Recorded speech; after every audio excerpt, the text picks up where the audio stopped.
Hey guys, on today's episode, we're going to talk about decalcifying your RV water system and why it's important to you. We're starting now. Welcome back to another episode of Traveling Down the Banisters. My name is Keith Bannister, and on today's episode, we're going to talk about your RV water system. Now, we have several videos talking about the RV water system because it's important to keep up with it. We even have a few that we're in process of making at the moment. But on today's episode, we're going to specifically talk about decalcifying your RV water system. Now, what does that mean? So after time at different RV parks, when you travel around the country from place to place, you will pick up hard water. One of the things that we're actually reviewing right now is a water softener, and that's going to be coming soon. However, for your RV, it is important that you decalcify your system everywhere between 6 months and each year, kind of the same way as you would clean your anode rod out and replace your anode rod. And the reason that you want to do this is because whenever you get hard water from different RV parks across the country, state parks, wherever you might stay, it builds calcium up in your system. It goes into your hot water heater, it goes into your pipes, and it starts clogging up the system. And it can eventually cost you thousands of dollars in expensive RV repairs, getting the PEX pipe replaced and all the faucet connections as well. So we're going to show you exactly how we decalcify our system to keep our system clean. To be honest with you, we haven't done it since we got the trailer yet, so it's really going to need it here. Also, when we're done, we're also going to clean out and change our anode rod, which is probably due for yours now too. So you're getting two bangs for the buck. If you are not interested in the how-to, or if you just want the results or information as you go through, there'll be timestamps placed for you throughout this video to help you find the right place. Or if you need to come back to it, where you can skip over the explanation and just go directly to the how-to while you're doing it. So keep that in mind. Bookmark this page, save it, share it, however you need to do it, so you can come back and watch this video so you know how to do it when you need to. Okay guys, before we get started, there's a couple of things I want to tell you first. Number one, I know that these videos can get very boring, so I'm not going to show you all the ins and outs and make you watch me while I'm doing it. I'm going to show you the important step-by-step process, so that way you don't have to sit through 20-30 minutes of me pouring water into a tank. The second most important thing that you need to know is that I am not a professional, so I'm advising you only on what I would do, what I have done to take care of my trailers over the years. I do highly recommend that you see a qualified professional if you do not know what you're doing. I've used this method for years and it's been great. Okay, on. Now we got the disclaimer done. One of the first things that you're going to want to do is completely drain your water tank for the process that I use. Now there's a couple of easy ways to do it. You could go down and pull your low point drain it all out that way, or what we just did is we switched over to our tank and used the water out of the tank for a while. Not the healthiest for your water pump. You want to use that as little as you can, but we carry extras anyways and we don't mind. So we drained out our water tank, and once we got it completely drained, what we're going to do now with my system, which is a little bit easier, is I'm going to fill the tank with 10 gallons of water. The reason why I'm going to fill it with 10 gallons of water is because when you're doing a vinegar mixture to decalcify or descale your RV water system and your hot water heater system, you want to add 1 part water and 1 part vinegar into the system. Now, the vinegar is the white distilled vinegar made for cooking, of course. And the other thing too, and this is a key kicker, don't do this if you need to use the water later in the day. You want to let this sit anywhere between 8 to 12 hours if you can. I go a little bit to the extreme. We wash everything we need to do. We save some water to the side for us in case we need it throughout the night to rinse off dishes or whatever is needed. And then we leave it sit overnight until the next day. And I usually don't drain it back out until noon the next day, so it gets more than 12 hours to really help decalcify the system. So keep that in mind while you're doing this. Man, I feel like this video is already getting long as it is, so let me get to it. Do the number one important thing first. And this is something that I do different. It's a little bit different from other people. You can choose to do this if you want. There's other ways around it, but for me, easiest, fast process is I relieve the pressure out of my hot water heater, because we want the liquid to go into the hot water heater. And then I'm going to take out my anode rod and drain it completely. I'm not going to clean it just yet because I'm going to clean it after we're done again, and I'll show you that. But what I'm going to do now is take it out, let all of the water drain out, so when I fill it, I can get all the vinegar in there as well. If you don't know how to remove your anode rod or clean out your system, I will link a video right here that will show you how to make your water heater last longer, even if it doesn't need an anode rod, and how to properly clean out your system. There's a couple key things that are important. You need to make sure before you remove any water from your hot water heater that you have properly turned it off inside the trailer. There should be no power going to either one of the elements here. Some people go as far as to disconnect the gas. Well, I'm not gonna do that. So if you're like me, you didn't really get the time to go and turn it off ahead of time and let all the water cool down because you're a full-time RVer. And if you're not, great for you, plan this out ahead of time. But if you didn't get a chance to turn it down ahead of time, it's easy. Hot water is gonna come out and you have to be careful. What I recommend is after you get it loosened with your tools, step away with something that you can slowly take the rod out, so that way you will not get splashed with all that hot water. And you know what? Another little trick here, just so it doesn't come out as much in the beginning, close the air gap, the pressure relief on the top. It will still come out, but it will not come out with so much force because it'll have a bit of a suction cup hold. And voila. Wow. You can tell I've missed a couple of cleanings on my anode rod. So I guess it's a good time to start that. Have you checked yours recently? Now you see it's pouring out right now slowly, but if I open up the pressure relief valve, it comes out pretty serious, doesn't it? Okay, now once it's completely drained out, you just take your anode rod, put it back in. If you don't have an anode rod, just put your drain cap back on, and then we move on to the next step. I have a meter on my water system that I can monitor how much water is in the system. So what I'm gonna do is start off by putting this in tank fill. Okay, my black knobs are switched to tank fill. I have my water off at the moment, so my gauge is reset to 0. I'm gonna turn it on. What it's gonna do is start filling my water tank. I'm gonna wait until that hits 10. Once it hits 10, then we will do the next part.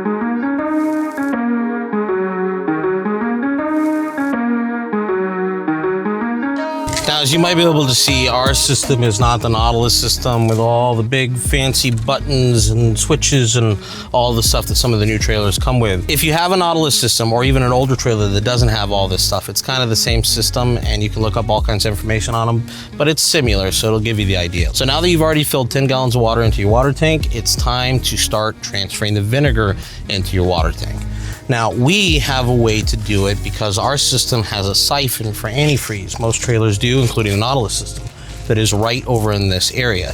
However, it's not the normal size fitting for a hose. What I did is go and get an adapter that'll go from the size that's on there, which is a 1/2 inch, to a regular water hose connection. If you need this part, I'll have it down in the description for you.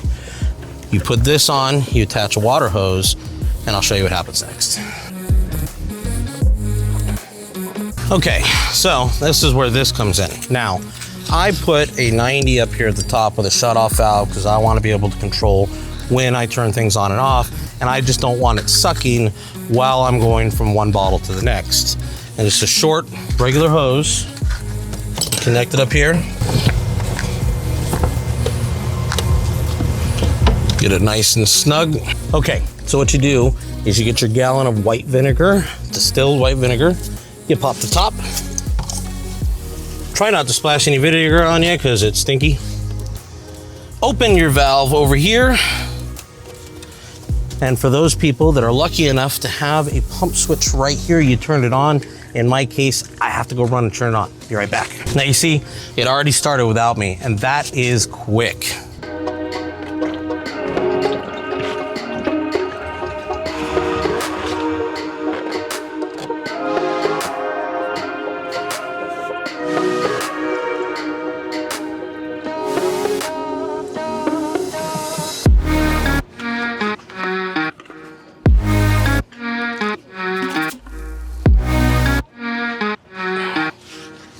As you can see, it's not gonna take long for me to get 10 gallons in here real quick, but I'm not gonna make you guys wait through all that. In just a second, to the magic of editing, you'll see when it's done. Pro tip, something I just learned. I've done this before, but if you're gonna be doing a video, or at least if you're gonna start filling these things as quickly as it goes, let's go ahead and open up all the boxes and all the bottles ahead of time, so that way you're not trying to catch up with it. Sorry it's getting dark out here, but it's better to do this right at dawn so we can use the water during the day and it can sit overnight. But now I've got it switched, filled up all 10 gallons of my vinegar. I've got 10 gallons of fresh water in there.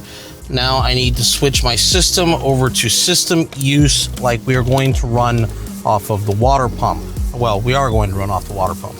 So once that's set, closed, I'm also going to take off this fitting. The reason why I take this off is because we don't siphon in that often. I could leave it on with the shutoff valve, but I'm worried about it getting bent around, knocked around, being in the way, and honestly, if it develops a leak and I don't know about it, my pump will run forever while this is on. So I just keep my fitting. I have a little container over there, and my hose gets wrapped up, all smelly of vinegar. And then this cap, which comes with the trailer, has a little seal on it. You just slide it back on. Make sure you got a good seal. Another thing to do, make sure when you put your anode rod or your drain cap back in your hot water heater that it's not leaking. There won't be much water in it now. We're gonna move on to that stage at the moment. But as far as outside is concerned, as long as you have your system set up where you can use the water from your pump and your tank, and your city water is off, you've already filled your 10 gallons or however you want to do it. It's a 1-to-1 ratio is the important part. You can do 10 gallons, 15 gallons, 5 gallons. I'm doing 10 gallons because I have a 10-gallon hot water heater, so I need to fill that up as much as I can and get it throughout my entire system. So your next step is to come in and take a break for a second, have a nice cold beverage. Now you finished outside. You should have put your vinegar in a 1-to-1 ratio. You should have filled it into your water tank, and you should have completely drained your hot water heater. Now, if you have everything right, what you want to do is come inside and turn on all of your water spigots. Now, personally, I recommend doing it on the hot side first because we want the water tank and the hot water to fill up as much as it can. So let it blow through a little bit. Now, once you start smelling vinegar on the cold side is when you want to stop. But the hot side, we're gonna go just a little bit longer because we want to get all the air we can out of that tank.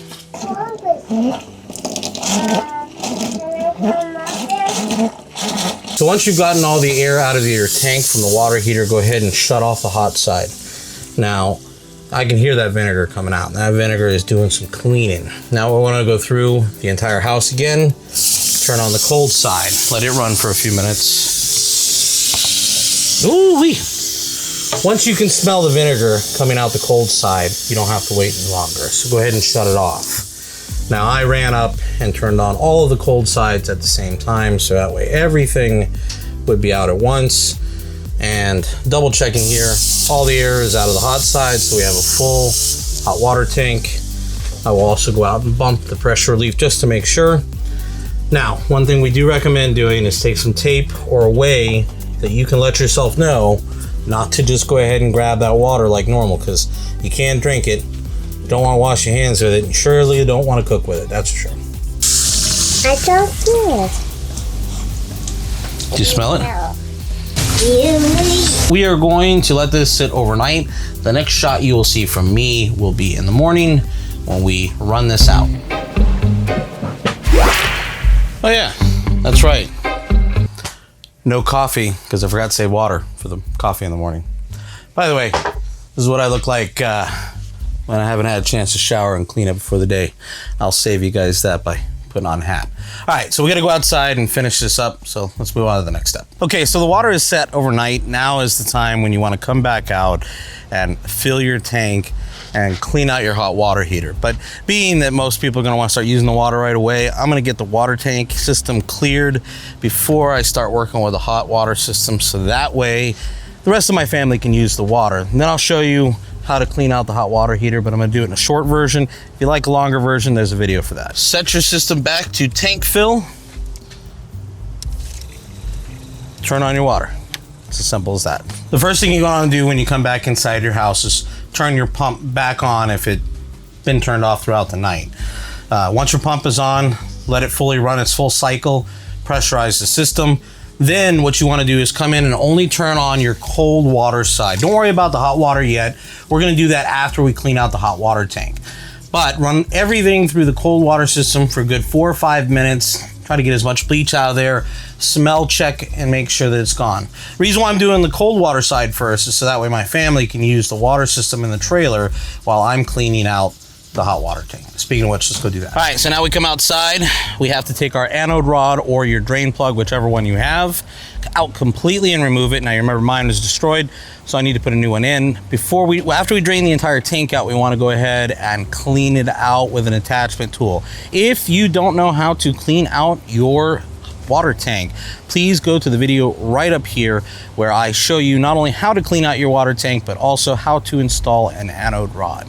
After that is completely done and your tank has been flushed, make sure nothing has been turned on yet, fill your entire system with clean, fresh water, and you are ready to go. If you found value in this video, the biggest compliment you could give me is to give a thumbs up on the video. Also, if you have any comments, ideas, things that we should change, things that we should or shouldn't be doing, or advice for other RVers, please go ahead and leave it down in the comments below. And if you're interested in becoming part of our Travelers Club, go to our website right here at travelingdown.com. As always, we want to thank you for traveling down the banisters. We hope you keep stepping into your dreams, and we will see you on the next episode.